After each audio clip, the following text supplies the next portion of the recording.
અત્યારે છેલ્લા ઘણા દિવસોથી ઠંડીના પ્રમાણમાં વધારો થયો છે, જેથી ભૂંગા અને ઝૂંપડામાં રહેતા લોકો પણ ઠંડીનો સામનો કરી રહ્યા છે। માનવજ્યોત સંસ્થા દ્વારા છેલ્લા 10 દિવસથી અમે લોકોએ ધાબળા વિતરણ શરૂ કર્યું છે। જુદા જુદા વિસ્તારોમાં માનવજ્યોતની ટીમો પહોંચી છે અને ગરીબોના ઝૂંપડા અને ભૂંગામાં જઈને પણ હાથોહાથ અમારી ટીમે ધાબળા વિતરણ કર્યા છે।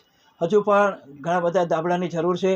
દાતાશ્રીઓને મારી નમ્ર અપીલ છે કે માનવજ્યોત સંસ્થા છેલ્લા 20 વર્ષથી દર વર્ષે શિયાળાની ઋતુમાં ધાબળા વિતરણ કરે છે। તો આ વર્ષે પણ દાતાશ્રીઓનો સહયોગ મળે તો જે લોકો હજુ પણ ઝૂંપડા ભૂંગામાં રહે છે, જેમની પાસે ઓઢવા પાથરવા નથી, એવા લોકો સુધી અમે પહોંચી શકીએ અને એમને પણ ધાબળા અર્પણ કરી શકીએ। તો દાતાઓને મારી નમ્ર વિનંતી છે આ કાર્યમાં સંસ્થાને સહયોગ કરે।